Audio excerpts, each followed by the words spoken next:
Neno la Mungu katika kitabu cha Isaya 43 kuanzia mstari wa 1 mpaka ule wa 5.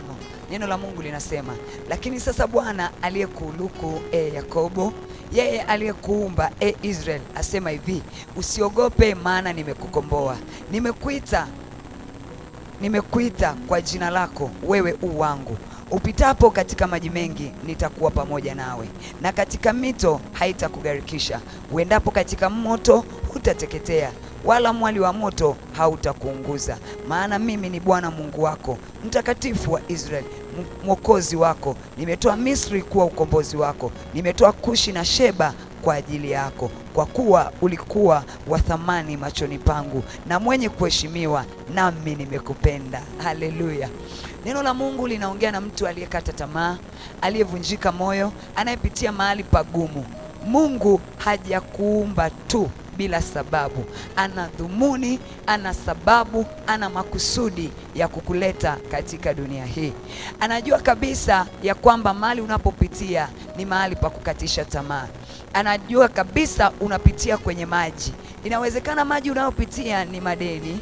Inawezekana maji unayopitia ni magomvi ya ndoa. Inawezekana ni mahusiano. Inawezekana maji unayopitia ni watoto. Inawezekana maji unayoyapitia ni hali ngumu unayopitia ambayo mtu aina wengine anaweza asikuelewe. Lakini Mungu anasema, ujapopita kati ya maji mengi, nitakuwa pamoja nawe. Kuna wakati Mungu hayaondoi yale maji mengi, lakini ukiwa kwenye maji mengi anaingia pamoja nawe. Tena anasema, upitapo katika moto hautakuteketeza. Sio kwamba atauondoa moto, wakati mwingine Mungu hauondoi, lakini katikati ya moto hautateketea. Na ndio maana alipita kwa Danieli, akasubiri Danieli kabisa, akawekwa kwenye tundu la simba, akasukumiwa kule, wale wakajua wamemmaliza. Lakini Biblia inatuambia alipowekwa kwenye tundu la simba, Mungu alichokifanya, alinyamazisha meno ya wale simba wasimdhuru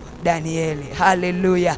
Mungu hakuondoa moto ambao ulikuwa umeandaliwa kwa ajili ya Shadraka, Abednego na Meshach, bali aliwaacha wakawashika, wakawafunga, wakawaweka kwenye moto. Lakini katikati ya moto Mungu akaenda pamoja naye. Mtu wa 4 akaonekana katikati ya moto. Nami ninakuombea kwa Bwana, mtu wa 4 aonekane kwenye jaribu lako. Mtu wa 4 aonekane kwenye familia yako. Mtu wa 4 aonekane kwenye maji unayopitia. Mtu wa 4 aonekane kwenye madeni unayopitia, ambaye ni Yesu Kristo, mtu wa 4 wa maisha yetu. Maana pale ambapo adui anajua amekumaliza, Mungu akuinulie mlango wa kutokea kwa jina la Yesu. Pale ambapo shetani amekuweka kwenye moto, Mungu apite na wewe katikati ya moto kwa jina la Yesu. Moto mwingine na maji mengine na gharika nyingine zinazokuja kwenye maisha yetu ni kwa ajili ya kututambulisha. Stay still, usikate tamaa, usivunjike moyo. Naongea na mtu ambaye anakaribia kukata tamaa kabisa. Naongea na mtu aliyeweka chombo chake pembeni kabisa. Naongea na mtu ambaye amezimia moyo kabisa. Neema ya Bwana ikubebe na ikutambulishe kwa upya kwa jina la Yesu. Neema ya Mungu ikutofautishe kwa jina la Yesu. Hautakufa, hautazimia. Ujapopita kati ya maji mengi, usigarikishwe kwa jina la Yesu. Ujapopita katikati ya moto, moto hautakuunguza kwa jina la Yesu. Neema ya Yesu ikufunike. Neema ya Mungu ikubebe. Neema ya Bwana ikutofautishe. Pita na Yesu kwa jina la Yesu. Pita na Yesu kwa jina la Yesu. Kama aliingia Danieli, Meshaki na Abednego katikati ya tundu la simba na wakatoka wakiwa wazima, ninakuombea kwa Bwana, kila anayefikiria anakusukuma kwenye moto ili uteketee, ule moto utamteketeza yeye. Unajua habari njema ni nini? Habari njema ni moja tu, ya kwamba Danieli alipotumbukizwa kwenye lile tundu la simba, baada ya Danieli kutoka kule, walitumbukizwa wale waliomshikilia, wale waliomshitaki, wale waliomtumbukiza ndio walioingia. Ninakuombea kwa Bwana, utakapovuka kwenye ile jaribu,